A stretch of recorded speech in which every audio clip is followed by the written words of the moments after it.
Pues bueno, estamos aquí en esto que es El Rey va desnudo. Yo soy Mauricio José Schwartz. Esto es El Rey va desnudo a fondo. En un experimento curioso que estamos haciendo en esta ocasión, porque estamos en vivo, cosa que no suele ocurrir. Esto suele estar grabado. Quería yo hacer un breve resumen de 2023 y no tuve tiempo. Luego estaba yo preparando algo para esta semana que me podía haber resultado muy interesante, que lo vamos a dejar para el próximo miércoles, hablando sobre milagros, los milagros que tanto apoyo dan a las creencias religiosas, concretamente a las de la Iglesia Católica, pero reconozco que tuve una cantidad de trabajo enorme, no quería dejar de transmitir hoy, de tener video de hoy, pero no tuve tiempo de prepararlo, y sin embargo, de lo que ya había estado haciendo anotaciones sobre el 2023, pues es de lo que quiero hablar durante los siguientes 20-25 minutos. Por lo tanto, sobre todo a la gente del chat, no vamos a hablar de nada que no sea el 2023. Todo lo demás, inquietudes que tengan, las dejamos para mañana, que tenemos nuestro streaming de la revista semanal durante 3 horas. Hoy vamos a estar aquí unos 20-25 minutos como mucho. Y bueno, la idea es esta. Miren, yo no sé, algunos lo saben, quienes no lo sepan aún, yo originalmente fui escritor de ciencia ficción. Desde muy pequeño me interesó la ciencia ficción. Escribí un montón de cuentos que publiqué por todo el mundo, allá cuando todavía el planeta era en blanco y negro y trabajábamos en la construcción en vez de grúas con apatosaurios, a los que llamábamos brontosaurios. Y en aquel entonces yo debo haber publicado unos 120 cuentos por todo el mundo. Publiqué 2 libros de ciencia ficción, 2 libros de cuentos de ciencia ficción, Escenas de la realidad virtual y Más allá no hay nada. Y después me pasé a la novela policíaca, de la cual escribí 3, antes de retirarme temporalmente. No sé si voy a seguir siendo escritor de ciencia ficción o de novela policíaca, pero de momento estoy retirado desde hace unos años de la literatura de ficción y dedicándome a escribir otro tipo de cosas. Pero hay una cosa que es cierta, y es que la década de 2020, que es la que estamos viviendo y ya bien entrados en ella, fue imaginada por la ciencia ficción como una especie de distopía infernal, robots autoconscientes, una red inteligente que controlaba todo, ultra megacorporaciones que se nos metían en la cabeza, violencia, más violencia que la que hay, deshumanización, infertilidad, pero infertilidad en serio, y decadencia. Yo creo que esto incluso ha influido en la forma en que la gente ve la realidad, porque de pronto uno se encuentra personas que te hacen un resumen de la realidad a su alrededor que es infinitamente peor de la real. Es decir, que lo están viendo todo. Hay empresas que tienen muchísima fuerza, sí, efectivamente, hay empresas que tienen un gran poder, que tienen una gran presencia y que tienen relevancia, por supuesto, por su poder económico, tienen relevancia política. Entonces controlan nuestra mente. Hombre, no vayas tú hasta allá, porque fíjate que como ellos compiten entre sí, luego fracasan. No, las grandes empresas están allí siempre. No es cierto. Mira, cuando empezó la telefonía móvil, Nokia partía el queso, todos teníamos un Nokia. Nokia era la gran empresa y el Nokia está hoy prácticamente desaparecida del mercado de la telefonía móvil. ¿Por qué? Porque no supieron mantenerse al día. Entonces, muchos elementos de la realidad actual están vistos por mucha gente a través del prisma de la ciencia ficción. Y ahí hay que recordar, el robot de Terminator, ¿de dónde viene? ¿De dónde viene el T-800? Pues de 2029. Dentro de 6 años ya tenía que estar Skynet controlándolo todo y debíamos estar en una guerra horrorosa. Un niño y su perro, un cuento de postapocalíptico también, de Harlan Ellison, que se llevó al cine con bastante éxito, se ubicaba en 2024. Soylent Green, que no me acuerdo cómo le llamaron, la novela se llamó Hagan Sitio, novela de Harry Harrison, que le cambiaron la premisa para que la gente, en vez de comer lentejas y soja o soya, que es lo que era Soylent, el nombre de la propia novela, no, la gente cuando muriera reciclada para que se la comieran los demás. Estas cosas que hace Hollywood, además utilizaron pues obviamente a uno de los peores actores de la historia de la humanidad, que es Charlton Heston, pero también fue la última actuación de uno de los grandes actores, que el nombre por supuesto acabo de olvidar.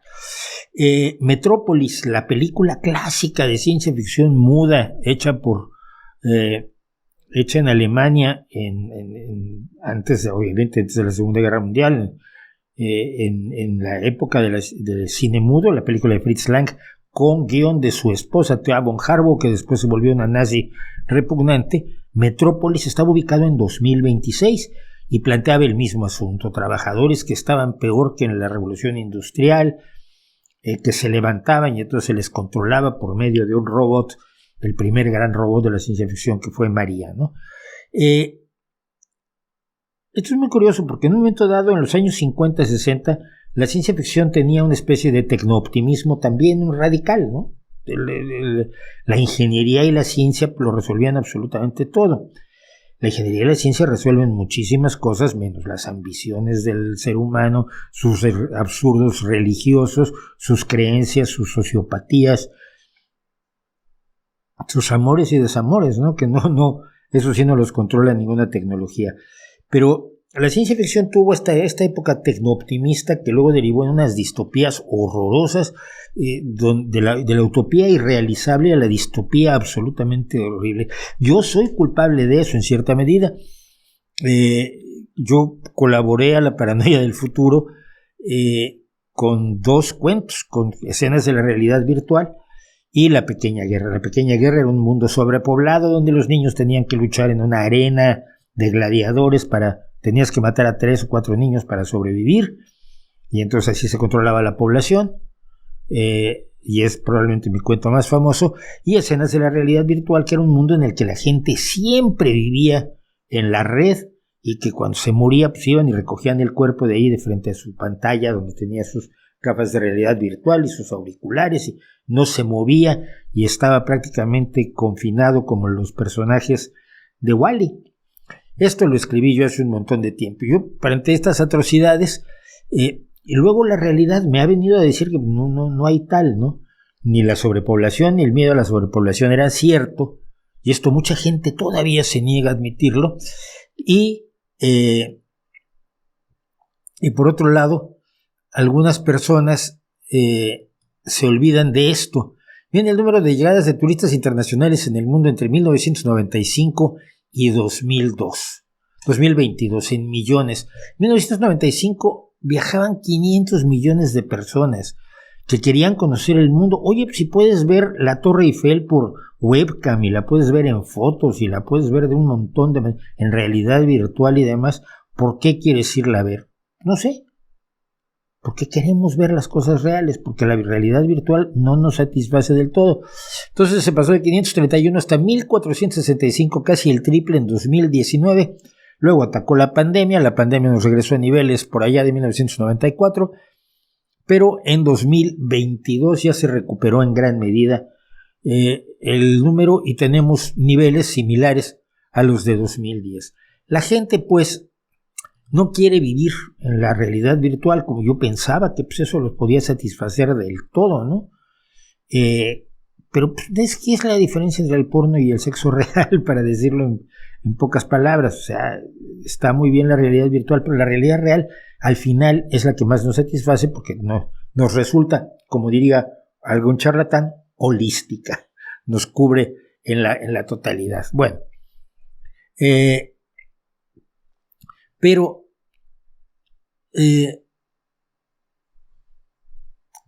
nadie de hecho estaba pensando uno de los problemas precisamente del turismo es que molesta a los aborígenes de Madrid, a los aborígenes de París, a los aborígenes de Londres, a los aborígenes de Tokio, a los aborígenes de Bogotá y a los de Buenos Aires por igual.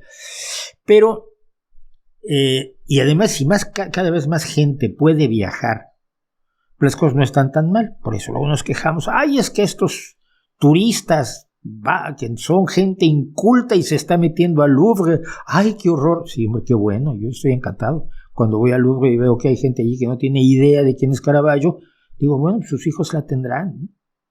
Pero así se empieza por algún lado. Nadie llega al arte siendo doctor en historia del arte. Las cosas no están tan mal como nos las planteábamos, como se las planteaba la ciencia ficción cuando miraba la década de 2020 desde su óptica distópica y paranoica. No son perfectas, ese es el problema. Y para muchas personas, si no son perfectas, las cosas están muy mal.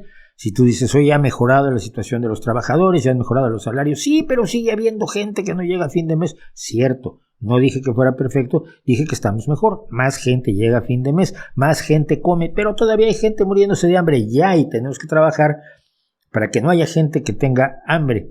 Pero hemos disminuido el número de personas con hambre y si no partimos de esa base, no tenemos el aliento, el ánimo, la capacidad emocional de seguir adelante luchando contra algo. Si ya nos rendimos, no, el hambre es inevitable, es que no hemos podido acabar con el hambre, pero no hemos podido, pero hemos hecho grandes avances. Hay grandes espacios en el mundo donde la gente ya no tiene hambre y antes la tenía.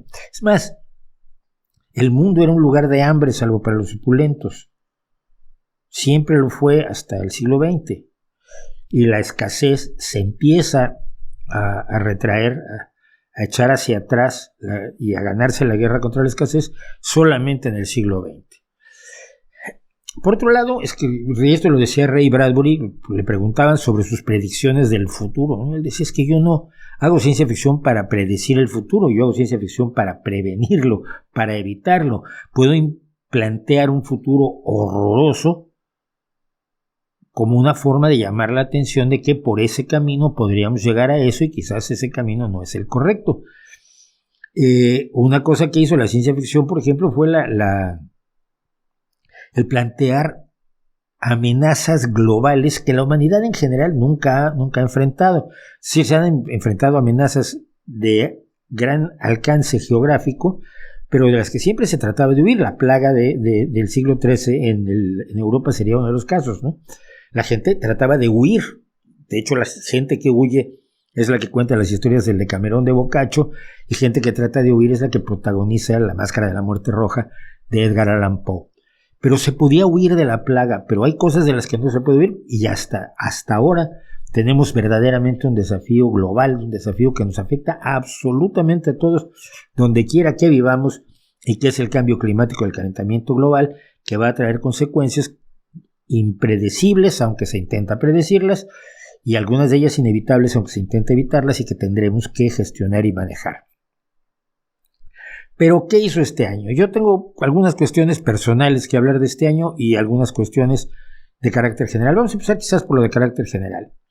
La palabra del año fue inteligencia artificial. Y la inteligencia artificial se dedicó a demostrar durante todo 2023 que puede ser todo menos inteligente. Que hacer un remix de la realidad no es forzosamente ser inteligente. La inteligencia implica la capacidad de un pensamiento original, de un pensamiento, una creatividad que evidentemente la inteligencia artificial no tiene. Conozco y sigo a expertos en inteligencia artificial que están hasta el moño de aquellos que están viviendo del miedo, viviendo de provocar el miedo. La inteligencia artificial no es inteligente. No tiene ninguna relación con la inteligencia lo que hace la inteligencia artificial. Es una herramienta que puede ser enormemente útil, que tiene aplicaciones muy prometedoras, pero como hemos visto a lo largo de todo el año, porque hice un montón de vídeos sobre inteligencia artificial, está muy lejos de ser inteligente, ¿no? Está muy lejos de resolver un problema. Su objetivo es crear frases que sean coherentes. Estoy hablando de la generativa de verbal, el ChatGPT concretamente, que hoy precisamente estuve viendo unas cosas de trabajo con el ChatGPT 3.5. Lo que hace ChatGPT es hacer cosas coherentes, pero no tienen que ser reales. Yo le pregunté sobre mí, alguna vez lo conté aquí, y bueno, resulta que me atribuyó que escribí libros que nunca escribí, que estudié cosas que nunca estudié, que escribí en periódicos donde nunca escribí, que me dieron premios que nunca me dieron, pero los libros que sí escribí, los premios que sí me dieron, eso sí no estaba. No lo tenía porque le da igual. No busca sino ser coherente, es una especie de autocorrector, así lo definía. Un autocorrector con turbo lo definía algún experto de los de verdad. Entonces, la inteligencia artificial, pese a todo lo que se ha hablado sobre ella, volvió a demostrar y seguirá demostrando que no es inteligente, porque la inteligencia es un fenómeno que todavía no comprendemos. Y si no lo comprendemos, es difícil replicarlo, ¿no? ¿Sí? Es como si ves una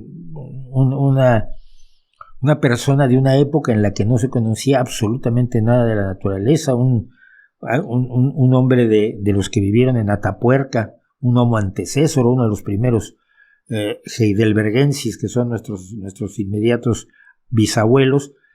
Si ve un automóvil, no puede replicarlo porque no sabe cómo funciona.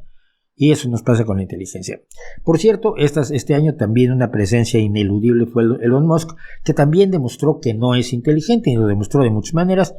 Primero comprando y destrozando Twitter, luego cambiando el nombre a Twitter para conseguir que nadie le haga caso y todo el mundo siga llamando Twitter. Eso me parece uno de los desastres de relaciones públicas y de marketing más notorios de la historia, después de la nueva Coca-Cola, que algún día contaré la historia.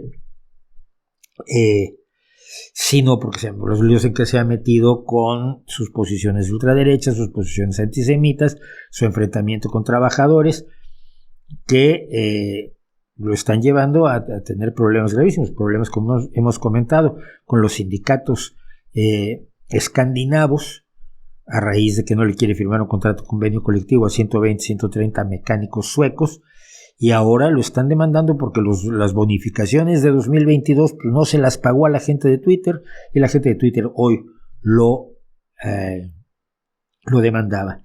Tienes todo el dinero del mundo, te habían visto como una especie de genio y te has destrozado tu imagen, te has convertido en el primer ser humano capaz de perder $40,000 millones, que es un dinerito. Yo hay días que no los gano. Y te has convertido en el hazmerreír del mundo, y alguien cuyo lugar está sentado entre Abascal, Milei y Giorgia Meloni en las celebraciones en Italia, ¿no? Es una cosa verdaderamente impresionante. Antes de seguir más, vamos a ver qué me dicen por aquí. Saludos desde Fray Bentos, Uruguay. Hable del misticismo mañana. El Isaac Asimov mexicano, no, fíjate que no, porque yo nunca hice ciencia ficción dura. Isaac Asimov, que era bioquímico, primero que nada, siempre hizo ciencia ficción dura, es decir, mucho más constreñido por los límites de la ciencia. Yo exploraba el aspecto social de la ciencia, el aspecto social del cambio, el cambio y lo que podía provocar. Entonces ese fue mi trabajo toda la vida. Y está, si todavía quiere alguien leer mis cuentos de ciencia ficción, el libro Más allá no hay nada está en Amazon, en formato electrónico, está baratísimo además. Ahí están algunos de los que yo considero mis mejores cuentos, entre ellos Álbum Familiar, el libro de García, o el muy, muy, muy tecnológico Arabesco Inmóvil, que es una historia de la primera bailarina en el ciberespacio, que es una bailarina que en la vida real no tiene piernas, ¿no? Estas son las historias que yo contaba. No era yo como Asimov. Creo que nadie en México le dio por la ciencia ficción dura, Yo los que conozco, algunos les dio, sobre todo la siguiente generación a la mía, le dio por el cyberpunk durísimo, que el cyberpunk es terriblemente pesimista y distópico. Y luego los anteriores pues eran un poco más de una ciencia ficción más cercana a la de los 60s, de un Harlan Ellison, de un Gordon Dixon, ¿no? Bueno, ¿qué más dicen? En la película de Soylent Green se llama Cuando el destino nos alcance. Sí, ¿no? El nombre es horroroso. O sea, hay gente que por traducir nombres de películas debería ser encarcelada. Bueno, me preguntan si hablaré de inteligencia artificial, pues ya too late. No, si es artificial, sí es.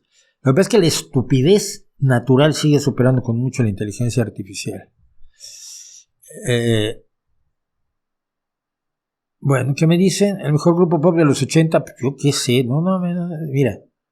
Qué guapo está con ese saco. Jiménez, que tú nunca ves los vídeos de los miércoles. Los vídeos de los miércoles, este es el uniforme que uso desde hace muchísimos años, con camiseta, camisa, o en este caso cuando hace frío, pues con cuello alto, pero siempre uso un saco negro gris oscuro, pero desde hace 15 años, sí, más de 10 años, ¿no? En fin, gracias de todos modos, Te buscamos en Kindle con tu nombre, Mauricio. Sí, yo soy Mauricio José Schwartz, ahí están mis libros, pero de ciencia ficción está solamente Escenas de la Realidad. No, Más allá no hay nada, que por cierto es un verso de César Vallejo. Bueno, El otro elemento que me ha preocupado mucho este año, a mí en lo personal, la polarización y la violencia creciente, sobre todo de parte de la ultraderecha. ¿Qué es lo que me ha pasado? Me ha estado pasando en los últimos años con López Obrador. Cuando hago críticas a López Obrador, lo primero que me responden los fans, el grupo de adeptos a la secta, es que estoy defendiendo a Calderón, o a Peña Nieto, o a Zedillo, o a Salinas, o a todos los presidentes del PRI y del PAN, o a Claudio X González, sujeto que hallo profundamente despreciable, debo añadirlo, ¿no? Es un tipo arrogante, de estos niños ricos que además no se ganaron lo que tienen, sino que lo heredaron, entonces son terribles. Entonces, pero esta polarización, luego la veo, fíjense, se supone que la gente que me insulta cuando critico a López Obrador, se creen de izquierda y dicen que estoy yo en la derecha. Entonces, cuando critico a Milei, me dicen que soy kirchnerista de la izquierda esta del socialismo del siglo XXI, que cada quien usó a su manera, además que no hay un complot como quieren algunos, porque cada participante del Foro Sao Paulo ha hecho las cosas como le han dado la gana, en general mal, y algunos bien pese al caso de Sao Paulo, el caso de Lula es uno de ellos, por ejemplo, pero bueno, tengo todos los mileyanos, los mileyetos, diciéndome que yo soy kirchnerista, que yo hubiera querido que ganara, que se mantuviera Kirchner. No, yo no quería nada de eso, ni los he mencionado. A mí lo que me preocupa es un señor de la ultraderecha que tiene, sin embargo, la desvergüenza de tomar deuda privada y convertirla en pública, que fue lo que hizo hace 2 días, ¿no?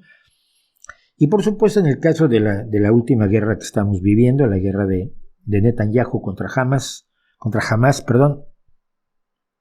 donde toda crítica a Israel hace que me acusen a mí de ser partidario del terrorismo de Hamas, que nunca lo he sido. Siempre he señalado que Hamas es un elemento absolutamente despreciable desde el momento en que la carta constituyente de Hamas comienza informando que su objetivo es la destrucción de Israel y la muerte de todos los judíos. De todos los judíos, no de los israelíes, no, de todos los judíos en el mundo. Y las prédicas que hemos oído en las últimas semanas de predicadores cercanos a Hamas son eso, los mataremos a todos, no quedará uno solo de ellos. No, mira, eso es nazismo, eso lo hizo Hitler, no puedes estar con Hamas, porque Israel no va a ir a ningún lado. Pero si critico a Hamas, entonces es que soy un incondicional de Israel y de Netanyahu. Y no, mira, Israel y Netanyahu, les voy a decir que los palestinos no van a ir a ninguna parte y que es necesaria la paz, pero la paz es imposible con Hamas y es imposible con Netanyahu. Pero esta polarización, donde además cuando tú tomas una posición te atribuyen otra, es muy peligrosa porque rompe toda posibilidad de diálogo. Y aquí sí, yo lo que quiero hacer es invitar a todo el mundo a que no haga eso. O sea, si alguien asume una posición que no te gusta, no le atribuyas otra, no le atribuyas porque está en contra de algo, no le atribuyes que está a favor de otra cosa, a favor de la cual probablemente no está. El otro día, hace 2 o 3 días, en un comentario aquí en el canal, alguien decía, pues que yo no entiendo a siendo de izquierda, critica a la gente de izquierda. Y dije, ¿tienes la idea de que yo tendría que estar contra todo el que diga que es de izquierda y ya debería ser su incondicional y aplaudirle? Pues no. En fin, no dejemos que el mundo nos haga eso. Mientras tanto, vamos a hacerle un par de recorridos al mundo. En música me parece muy interesante, no solo que Taylor Swift haya sido la persona del año en Time, sino que la canción más exitosa del año sea Flores de Miley Cyrus. Y el segundo lugar estuvieron Kill Bill de ZA, que además el video es aterrador, canta muy bien, y As It Was de Harry Styles. O sea que otra vez el trap y el reggaetón y el hip hop y todo esto pues no está en los primeros lugares, sigue estando el pop y háganse a la idea. Desde mi punto de vista, ya que me preguntan, no es cierto, no me preguntaron, pero para mí el álbum del año en los géneros en los que yo escucho, que es rock, blues, americana, punk celta, punk de todo tipo, etcétera.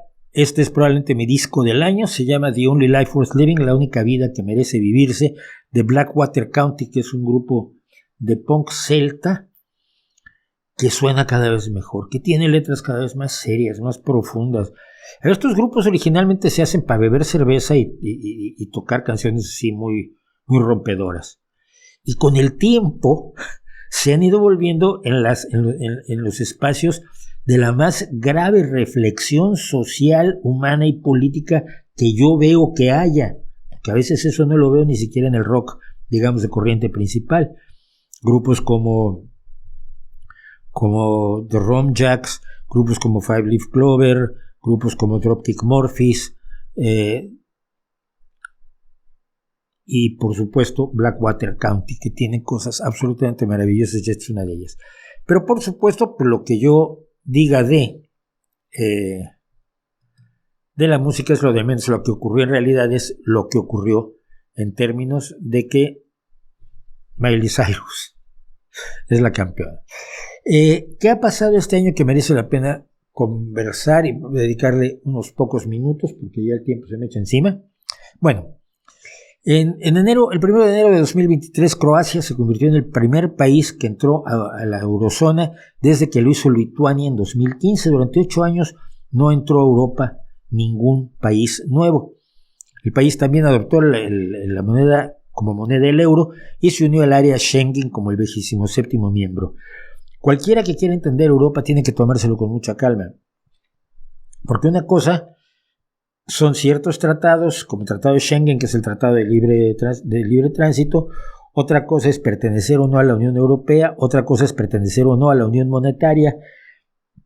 Y hay países que no pertenecen a ciertas áreas de la Comunidad Europea y no es tan fácil de entender. Pero para la gente que dice que Europa se está expandiendo a una velocidad absolutamente irreal, pues no, desde 2015 no se había aceptado a ningún miembro hasta Lituania. Me pareció muy relevante que el 17 de marzo el Tribunal Penal Internacional expidiera una orden de arresto contra Vladimir Putin y María Lvova-Belova, la comisionada para los derechos de los niños, ambos acusados de uno de los más horribles crímenes de guerra que hay, que es, por supuesto, el secuestro de niños ucranianos para rusificarlos. Hablamos ampliamente de eso en los más de muchos vídeos que hicimos este año, que ahora vamos a pasar por allí. El 4 de abril, Finlandia oficialmente se unió a la OTAN, convirtiéndose en el 31º miembro de la Alianza de Seguridad. Y aquí hay algo hablando de las polarizaciones que a mí me llamó mucho la atención desde el momento en que Putin atacó brutal, imperialistamente a Ucrania, ¿no? El odio a la OTAN. Y yo, de preguntarle a la gente, ¿qué tiene de malo la OTAN? No, es que es un elemento de opresión que ha bombardeado medio mundo. Oye, ¿cuándo bombardeó? ¿Qué bombardeó? Tuvo 2 bombardeos en Yugoslavia, sí, hombre, gracias a ellos se paró la guerra, fíjate. Una guerra, las guerras yugoslavas, que fueron algo verdaderamente aterrador. Bueno, sí, también creo que tuvo una campaña de bombardeos en Afganistán. Ya, y eso es horrible, sí. Oye, todas las campañas de bombardeos rusas, esas no te preocupan, ¿no? En este momento hay una en Siria, por ejemplo, y lleva 11 años esa campaña de bombardeos en Siria. No es cosa de 2 meses como los bombardeos de la OTAN en Yugoslavia. Entonces tú estás a favor de la OTAN. Pues mira, no es... Ve, otra vez quedamos en la polarización. No estoy exactamente a favor, pero no entiendo por qué estás tan en contra. Es decir, cuando la OTAN era un peligro para los países comunistas, si tú eras comunista, pues lo entendía yo. Pero ni los países comunistas existen y los comunistas ya son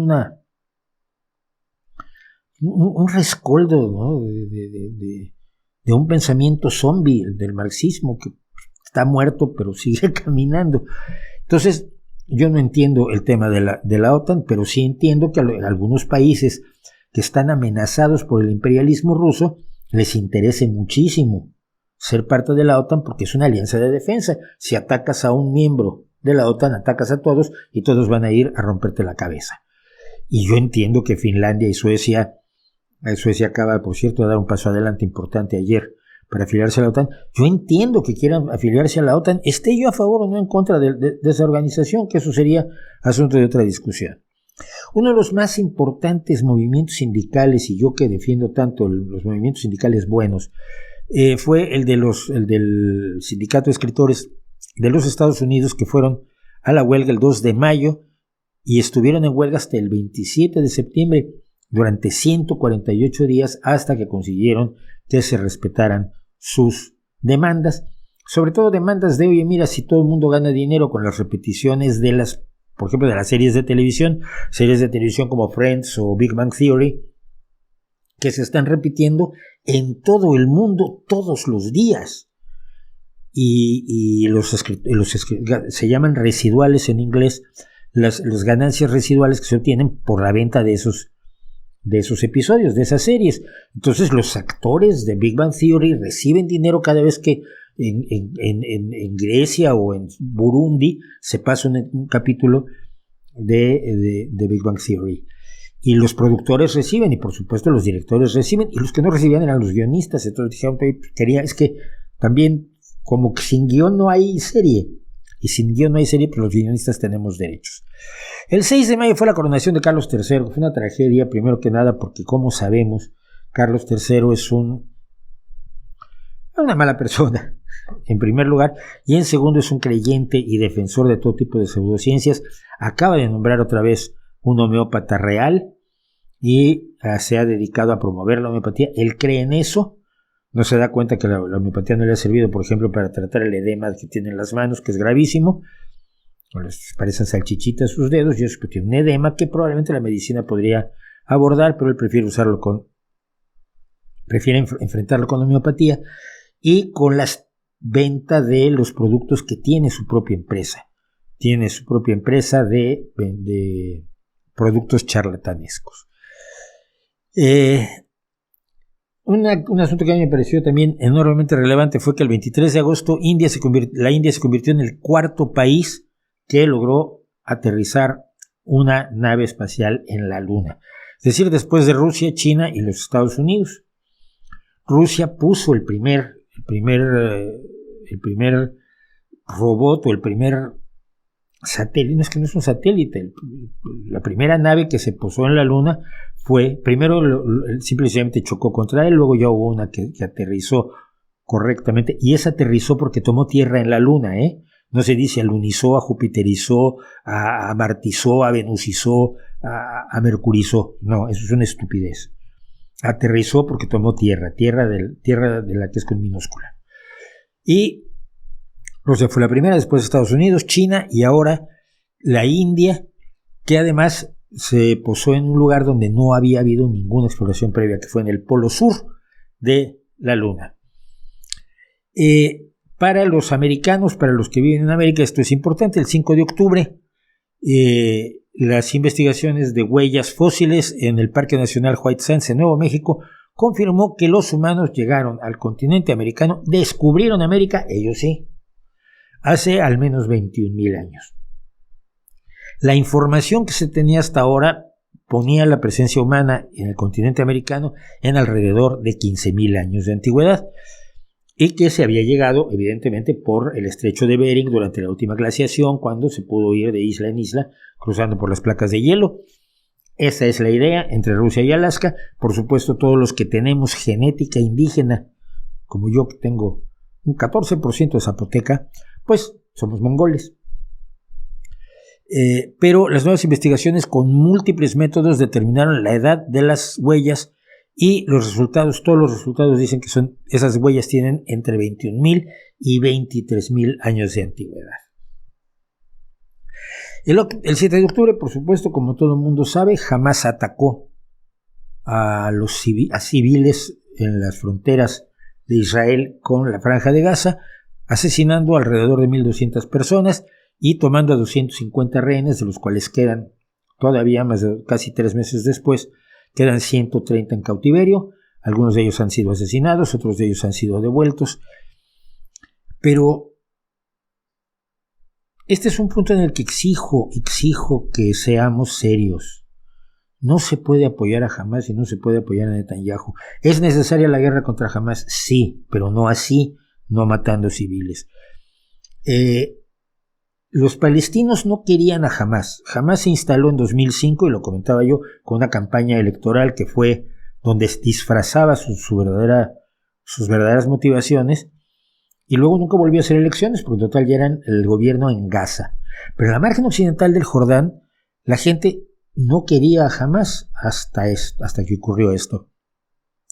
De 12% de gente que apoyaba a Hamás en septiembre de 2023 en la margen occidental del Jordán, es decir, donde gobierna la Autoridad Nacional Palestina y no Hamás, son dos territorios palestinos separados, en uno gobierna Hamás, en otro gobierna la Autoridad Nacional Palestina, y esto la mayoría de la gente no lo tiene claro. Entonces cree que cuando el Ministerio de Salud de Gaza dice algo es de la Autoridad Nacional Palestina. No, ese ministro de Salud es un terrorista de Hamás. En Gaza tampoco querían a Hamás, pero en la margen occidental del Jordán el apoyo a Hamás pasó del 12% al 44% entre septiembre y diciembre de 2023, única y exclusivamente gracias a la reacción brutal de Netanyahu ante la brutal acción de Hamás. Lo que hizo Hamás no es resistencia, no se puede considerar resistencia legítima,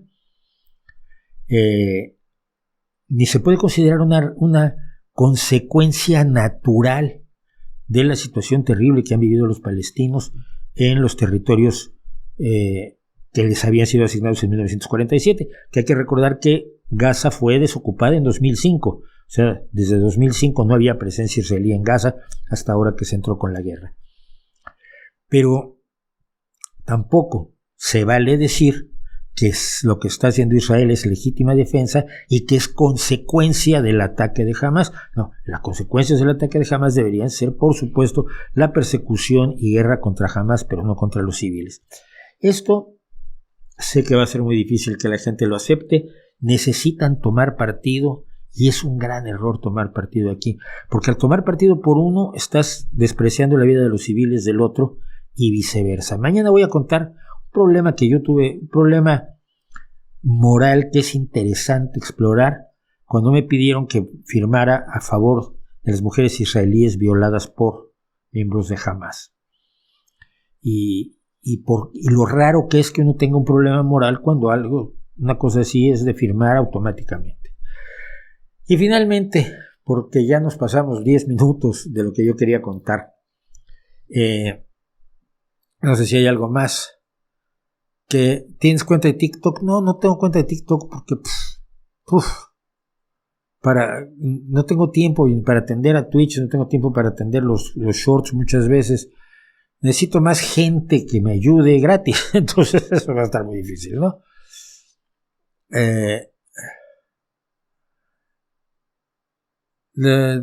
Pues, ustedes hablan de otras cosas.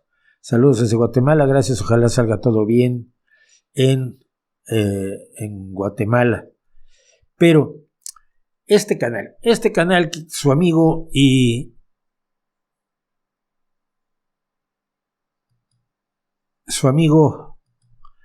un canal que en 2023 tuvo 10.200.000 visualizaciones. Es un porrón de gente. 10 millones de personas vieron los 980 y cuántos videos, 988 videos que publicamos. En realidad publicamos 104 videos, es decir, las 52 semanas de A Fondo y las 52 semanas de la revista semanal. Son 104 videos, pero luego como hago segmentos de la revista semanal, resultó que prácticamente publiqué 1,000 videos, una locura. Esto tuvo 10.200.000 visualizaciones, decía yo, y 28,000 suscriptores nuevos, que en 365 días estamos hablando de un montón de suscriptores todos los días. El video más visto en el año fue el del temible Dalai Lama, que se publicó a fines de 2022 con 241.849 visualizaciones, mientras que el video más visto de 2023, es decir, publicado este año, fue el del Sadhguru con 148.912 visualizaciones. Yo creo que esto, más que ninguna otra cosa que yo puedo decir, deja claro el interés apasionante que le sigue produciendo a la gente la creencia de que Oriente es más místico que usted. Que usted, porque usted vive en Cuenca o en Marabatío o en la Isla Margarita. Entonces seguramente usted no es tan místico como los señores que usan togas y se hacen trencitas en la barba. Entonces la gente sigue buscando una iluminación absolutamente irreal en Oriente, y pues esto es lo que tenemos. Pero hay un punto que me Bueno, mi principal público está en México, España, Estados Unidos, Colombia y Argentina, de lo cual lo menos racional me parece es lo de Estados Unidos, hasta que me acuerdo que hay un montón de hispanoparlantes en Estados Unidos y que hay un montón de gente en Estados Unidos, ¿no? En España somos muy poquitos comparados con Estados Unidos o México. Pero una cosa que aquí es a nivel de reclamación para todos ustedes, como dices, como sepa, como final, el 42% de las personas que vieron este canal, de esos 10.200.000 visualizaciones, no están suscritos al canal. No sé cuántos de ustedes estén suscritos, pero si ustedes todos se suscribieran en este momento al canal, le darían un empujón enorme al hecho de que YouTube lo recomiende a más personas. Somos 212 personas, hay 94 me gustas, 3 no me gustas. Ahora trajo a su familia el del no me gusta. Pero hay 100 y tantas personas que no le han dado me gusta y yo creo que la mayoría de ustedes no están suscritos. Suscríbanse, por favor. De veras le hacen un gran favor al canal y si les gusta el canal, por algo están aquí viéndolo, pues será bueno que nos ayuden. Así que eso es lo que más o menos tenemos que comentar del 2023. Arjona salió a decir que sí, pero no se retira de la música. Pues qué pena. Yo tampoco me voy a retirar del tenis. He decidido. Ni del montañismo, no, del montañismo ya me retiré, ese sí ya me retiré. No, pero no me voy a retirar del ajedrez, de las competencias internacionales de ajedrez. Si me puedes ayudar gratis, búscame por privado, rvdsqs@gmail.com, está en la descripción del vídeo el correo, y pues hablamos, lo agradeceré muchísimo. ¿Qué versión de ChatGPT recomiendas? Yo estoy usando la 3.5 porque es gratis. Se supone que la 4 es mucho más potente, pero esa es de pago y no voy a pagarlo porque me parece absurdo.